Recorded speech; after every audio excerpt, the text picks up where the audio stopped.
Okay, let's carry on with the full pack every Friday. So, Squeezeplay. Okay. It's a weird one.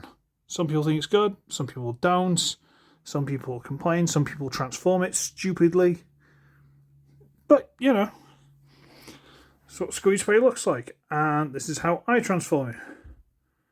Yeah, there's not a giant gap there. There is a gap, but it's not as big. You know, arms are sticking out to the side. Body's filled out a little bit by these panels. And he looks alright until you get sort of like this kind of angle. Then you get to the back and, yeah, we'll talk about that. But otherwise, he looks alright. Looks okay.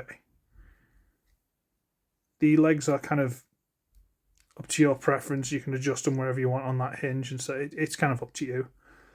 Claws open and close.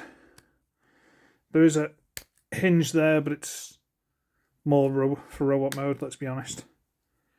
But he's alright, he's weird, he's interesting. He's a strange little fella. I'll tell you what, I'll do one side the way a lot of people transform him. So I'm going to put that to the side. I'm going to rotate this so that hangs down. See the difference? Giant gap at the neck.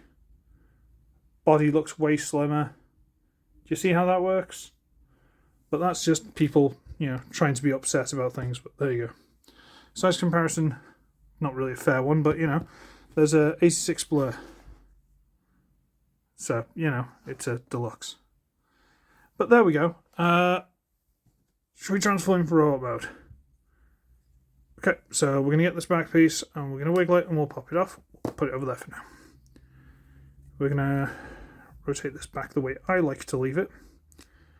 And it'll slide off. Yeah, some of these joints are a bit loose. I have tightened them, but I could probably do a tightening them again. Rotate, rotate, rotate. Fold this back. Bring the arms down out of the way. And we're going to open up this panel and just like Mind Wipe that this is based on, pop it out and there's a little fella. What's his name? Locos, something like that. I don't know, but he's a little fella and he looks like that. Nothing really to write home about. Close that back up, get this, and it's actually got a peg there. It goes into a hole there. Bring it down, and this little thing on the chin goes into that slot there. There we go. Then we'll rotate this. It goes the other way, doesn't it? Bottom. Okay, we'll straighten this up to the front, and this up to the front. Might have to rotate them a little bit, come like that. That should hopefully give you enough clearance for this to come through, although this does kind of get in the way a little bit. There you go, get them through. Get them to there. Straighten this out. Turn these around. And tap that back in. Flat these. Turn the whole thing over. Open up the claws fully. Lower this panel down.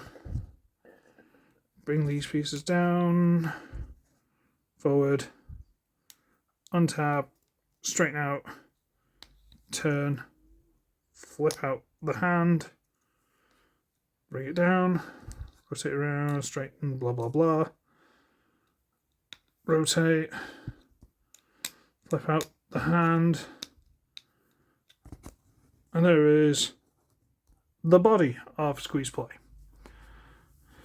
We get Locos, where his name is, straighten him out. Go on. Fold the legs over. Shove him in. And there he is. And he looks okay. He looks very interesting. He looks quite good. This setting's not very flat at the minute, so, you know. Giant thing hanging off the back, but, you know, that kind of looks like a cobra. I wonder if this is going to get reused at some point. Cobra! Anyway. The head is alright. A little bit boring, but he's alright. And he comes with... Separate these. Comes with a spiky shield buckler kind of thing. So if someone gets up too close, you can punch them with it. That's kind of cool. Plug that into the arm. Yeah. And he comes with a really... now, a lot of people love this. A lot of people are like, oh, wow, It's Browning from the Takara series. Squeezeplay used that in the Takara, or whatever his name is, Takara. And I don't care at all. This is just... It's like getting someone in like the world's greatest combat armor, like Iron Man or War Machine or something, then giving them a Nerf gun. It really doesn't suit. Really, really looks small and fiddly, and I'm not impressed at all, so I might find a Target Master or someone and just replace that, because that's awful. But you can throw it in the Titan Master compartment if you want, so it doesn't really matter too much, and hide it. But then he's got no gun. But that then brings me to another issue with him. For a monster, for a berserker, for a thing that's supposed to go and fight and be tough and scary, and he's very skinny, isn't he? Very, very skinny. There's a speedier blur. Skinny, very skinny. Huh. So he is one of the main attractions of this set. There's basically him and Cliffjumper that people want from this set. And he's cool. He is. I just don't appreciate the gun. Maybe that makes me a heathen. I understand. I don't care. And he comes across a little bit skinny. Maybe just if they did something to pad out these thighs, it would work better for the alt mode as well, because it'd fill in the gap a bit more. But I don't know, maybe there's an upgrade kit if someone wants to send one to me, But it just, I don't know, he seems a bit spindly. Doesn't seem quite intimidating. I mean, the colours don't help, but it was the 80s, leave him alone. But, and again, they're a bit locked at the minute, but you can untab them so you get the ankle tilt, I don't know, that's about all you're going to get out of me at the minute. He's alright. I don't dislike him or anything, but he's not as big a selling point as you'd think. Like, when you actually get hold of him, it's like, But I do like him, so it's that. I don't know. I'm going to scarper. So, I should be ugly, I should be wretched. I shall see all of you in the next one. Toodle-oo.